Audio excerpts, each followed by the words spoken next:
चलिए आज मैं एक नया टॉपिक लेकर आया हूँ। आज का हमारा टॉपिक रहने वाला है रीजनिंग और analysis. Difference between reasoning and analysis. तर्क और विश्लेषण में क्या फ़र्क है, इस चीज़ को आज हम समझने वाले हैं। तो सबसे पहले स्वागत है आपका हमारे YouTube channel education for all में।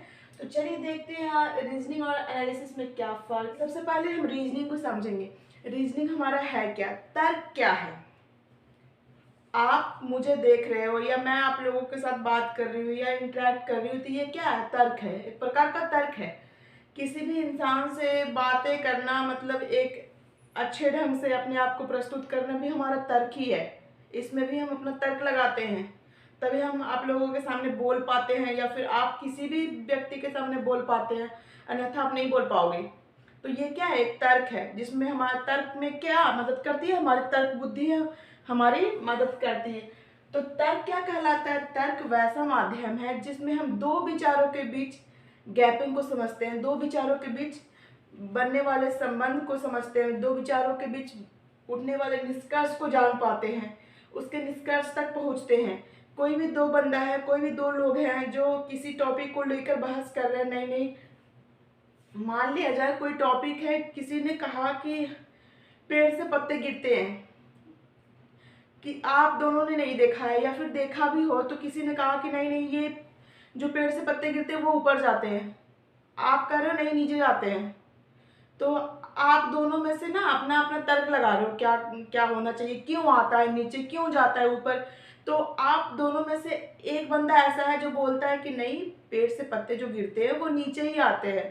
तो दूसरा बोल रहा है, दूसरे को समझ नहीं आ रहा, वो अपनी तर्क बुद्धि का इस्तेमाल नहीं कर पा रहा है और आप अपना तर्क बुद्धि लगा रहे हो। आप उसे बताते हो कि देखो ऐसा है कि पृथ्वी में जो हमारी धरती है जिस पे हम रह रहे हैं, उसमें एक प्रकार का बल है जिसे बोलते हैं गुरुत्वाकर्षण बल। वो क्या करती है, वो जितने भी मतलब उसके एक मतलब क्षेत्र है, एक विस्तृत क्षेत्र है, उतने तक में जो भी चीज़ें आती है उस बल के अंतर्गत, जो भी चीज़ें आती है वो हमेशा नीचे ही की ओर खींची जाती है। तो वो पेड़ से जो पत्ते गिरते हैं वो ऊपर ना जाकर वो नीचे ही गिरते हैं। तो इसमें क्या किया, आप अपने तर्क का इस्तेमाल किए और आप खुद क्या हुए, वहाँ पर जीत हासिल किए। तो नॉर्मल से चीज़ है कि आप घर में देखते हैं, घर में क्या देखते हैं, महिलाओं को कई जगह पर ऐसा होता है कि बहुत थोड़े मात्रा में खाना बनाना पड़ता है। जैसे वो अपने घर में मायका हो या ससुराल हो या किसी भी फैमिली के बीच वो रह रही है, तो कभी कभार उन्हें थोड़ा सा खाना बनाना होता है। और कभी ऐसा सिचुएशन आता है कि फैमिली बढ़ गया है और उन्हें काफ़ी मात्रा में खाना बनाना है। तो वो क्या करती है, जैसे खाना बना रही हैं, अब तो वो थोड़े से बनाने की शौकीन है, उसने कभी बहुत ज़्यादा मात्रा में बनाया नहीं है, तो वो कैसे बनाएगी बहुत ज़्यादा खाना। वो वहाँ पे अपना तर्क का इस्तेमाल करेगी, उसमें कितना डालना चाहिए, कितनी नमक होनी चाहिए, कितनी मिर्ची होनी चाहिए, वो क्या, वो अपने तर्क बुद्धि का इस्तेमाल करके कि हाँ मैंने इतने खाने में इतना चीज़ डाला था, अब इसके अनुसार इसके अकॉर्डिंग में इतना है मेरा भोजन बनाने का मतलब आइटम, जो भी मतलब कह सकते हैं, उसके अकॉर्डिंग वो अपनी रेसिपी को तैयार करती है। तो वो भी यहाँ पे हर जगह पे तर्क का इस्तेमाल होता है। वो भी महिलाएं भी क्या करती है, किचन में अपने आप में वो तर्क का इस्तेमाल करती है, हर जगह पे वो अपने तर्क बुद्धि का इस्तेमाल करते हैं। कोई आपको आटा गूंथने को दे दे, अगर आप वहाँ पे तर्क ना लगाएं तो आपका आटा हमेशा एकदम पानी के जैसे बह जाएगा, या फिर कहो या बहुत ज़्यादा कड़ा हो जाएगा या बहुत ज़्यादा गीला हो जाएगा। तो आप अपना तर्क लगाते हैं कि मुझे आराम आराम से पानी डालना है, एकदम स्लोली स्लोली आराम आराम से इसे मिलाना है, ताकि ना ज़्यादा आटा कड़ा हो और ना ज़्यादा आटा गीला हो। तर्क बुद्धि का इस्तेमाल करते हैं। तो ये हमारा तर्क तर्क तर्क कहलाया, या फिर कह सकते हैं रीजनिंग कहलाया, जिसमें आप किसी भी दो विचारों की स्पष्टता को समझने के लिए अपनी तर्क बुद्धि का इस्तेमाल करते हैं। तर्क हमेशा हमारा मानसिक और बौद्धिक प्रक्रिया है, जो हम क्या करते हैं, मेंटल रूप से सोचते हैं, बौद्धिक रूप से सोचते हैं, कॉग्निटिव रूप से सोचते हैं। तो यह क्या कहलाता है, तर्क कहलाता है। तर्क में हम अपनी तर्क बुद्धि का इस्तेमाल करके चीज़ों को सीखते हैं। आप किसी से बात करते हैं, अगर मैं आपको बोलूँ कि जाओ उसे एक दो थप्पड़ मार दो, तो क्या करोगे, आप उसे मार दोगे।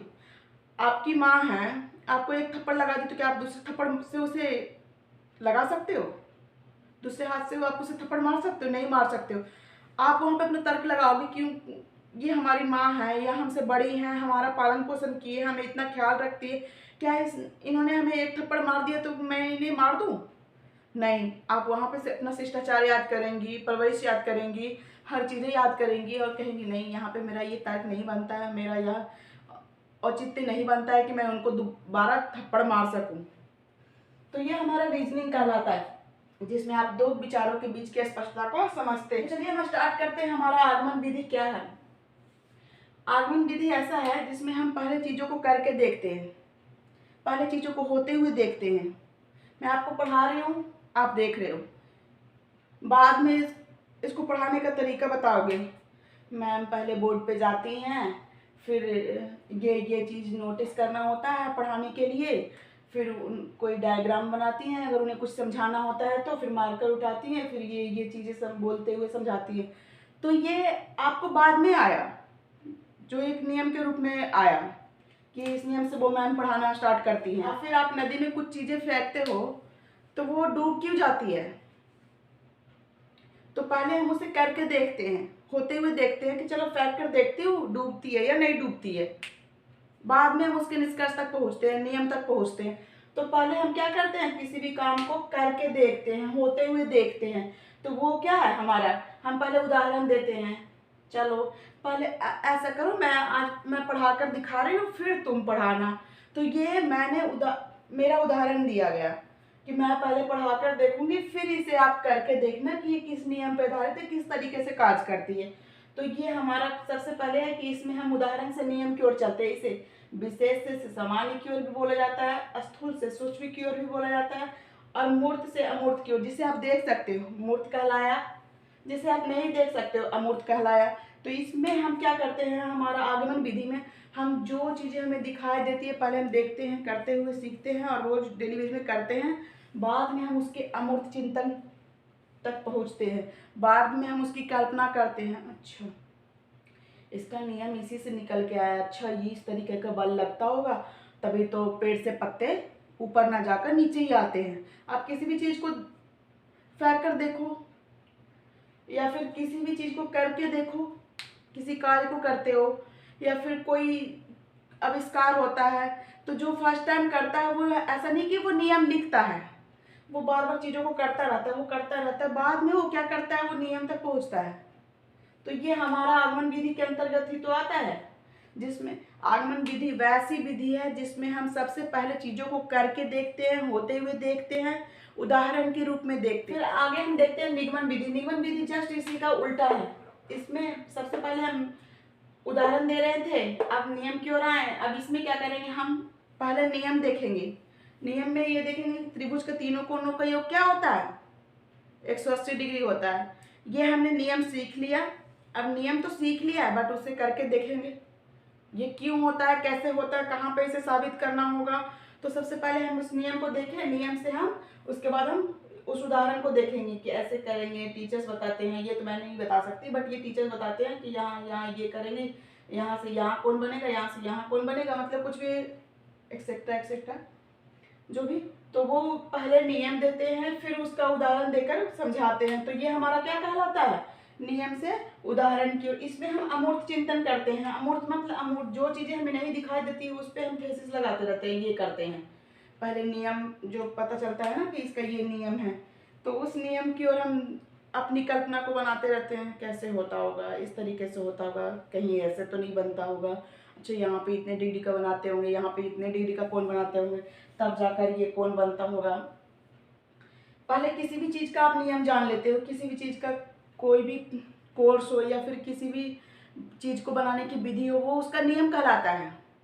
तो वो कब आया, किसी ने फर्स्ट टाइम बनाया और वो खुद ब खुद करके देखा, लेकिन बाद में उसने सोचा कि इसे नियम के रूप में रखना चाहिए क्योंकि मुझे तो आया बट और लोगों को शायद ना आए, तो उसने सिद्ध भी किया और नियम भी बनाया। तो पहले हम नियम देखते हैं और अपने माइंड में थेसिस लगाते हैं, जुगाड़ लगाते हैं कि क्या हो सकता है, कैसे कैसे किया जा सकता है, कैसे किया होगा उन्होंने, और इसमें क्या ऐड ऑन कर सकते हैं, ये करते हैं। और फिर अमूर्त चिंतन करने के बाद फिर हम आते हैं सीधा मूर्त पे। चलो अब इसे करके ही देख लेते हैं ना। तो ये हमारा क्या कहलाया, निगमन विधि हमारा क्या कहलाता है, नियम से उदाहरण की ओर। सबसे पहले हम इसमें नियम देखते हैं, किसी भी दवा बनाने की विधि को जानते हैं। जैसे प्रयोगशाला में बच्चे मतलब किसी प्रयोग पे काम करते रहते हैं, तो वो क्या करते हैं, नियम वाइज काम करते हैं। पहले उनके पास नियम आता है, देखो बच्चों ये करेंगे, प्रकाश संश्लेषण की प्रक्रिया में ये होता है, ये होता है, ये पहले पौधे को रखेंगे तो ये हो जाएगा, उन्हें मतलब कार्बन डाइऑक्साइड नहीं मिलेगा, ये नहीं मिलेगा, वो नहीं मिलेगा, पानी नहीं मिलेगा, धूप नहीं मिलेगा, तो ये हो सकता है। ये उसने नियम बनाया, तो नियम तो बना दिया उन्होंने। प्रयोगशाला में वो पढ़े नियम, क्लास में वो नियम पढ़े हैं, प्रयोगशाला में उस पर अपनी प्रयोग को दर्शा रहे हैं। प्रयोग को दर्शाते हुए वो मूर्त चीजें कर रहे हैं, वो करके देख रहे हैं। एक पौधे को लाते हैं, उस पर थोड़ी सी रोशनी आने देते हैं, एक पौधे दूसरे को रखते हैं, उसे छाया में रखते हैं, मतलब छायादार स्थान पर रखते हैं। दोनों को सूरज की रोशनी देखते हैं, जिसमें सूरज की रोशनी आती है उसका क्या रिएक्शन है, जिसमें नहीं आती है उसका क्या रिएक्शन है। तो ये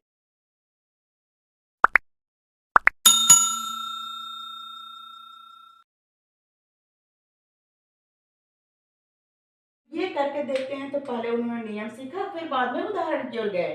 तो ये हमारा डिडक्टिव मेथड की ओर होता है। डिडक्टिव रूलिंग विधि भी इसे बोलते हैं। निगमन विधि में ये होता है। तो निगमन विधि को कहा जा सकता है सामान्य से विशेष की ओर, सूक्ष्म से स्थूल की ओर, नियम से उदाहरण की ओर, अमूर्त से मूर्त चिंतन की ओर। अमूर्त में हम क्या करते हैं, कल्पना करते हैं। जो चीजें नहीं पता है ना, उसके बारे में हम अपना माइंड को चलाते रहते हैं, ऐसा क्यों हुआ, क्या चीज़ें हो सकती है इसमें। जैसे आपको कंप्यूटर चलाना बिल्कुल भी नहीं आता है, आप उसे सिर्फ देख रहे हो, अपना माइंड अप्लाई कर रहे हो, कंट्रोल सी करते होंगे तो कहाँ पे किस तरह से कॉपी होता होगा। ये नियम तो बना है, आप कंट्रोल वी करते हैं तो कहाँ पे कैसे पेस्ट होता होगा। बस माइंड लगा रहे हैं, यहाँ से यहाँ करते होंगे, यहाँ से यहाँ फोटो को कॉपी करते होंगे, ये करते होंगे। बस अब वहाँ पे आप अप्लाई कर रहे हो, अमूर्त कर रहे हो। बट उसे जब आप सिस्टम पे बैठ कर काम करके देखोगे ना, तो आप इजिली कर पाओगे और मूर्त रूप से सीखोगे तो ज़्यादा जल्दी सीखोगे। तो निगमन विधि में हम अमूर्त से मूर्त की ओर जाते हैं। चलिए, ये तो रहा रीजनिंग और रीजनिंग के दो हमारे विधि। चलिए आगे देखते हैं, हमारा है एनालिसिस, जिसे हम कह सकते हैं विश्लेषण। सबसे पहले हम समझते हैं कि विश्लेषण है क्या। विश्लेषण वैसी प्रक्रिया है जिसमें आप किसी भी वस्तु के अंदर की पार्ट को अलग करके चीर फाड़ करके देखते हो, उनकी गुत्थियों को सुलझाते हो। वो वस्तु क्यों बनी, किस लिए बनी, किन किन चीज़ों की उपस्थिति हुई, और क्या हो सकता था, और क्या ऐड ऑन करेंगे तो और किस प्रकार की टेक्नोलॉजी विकसित होगी।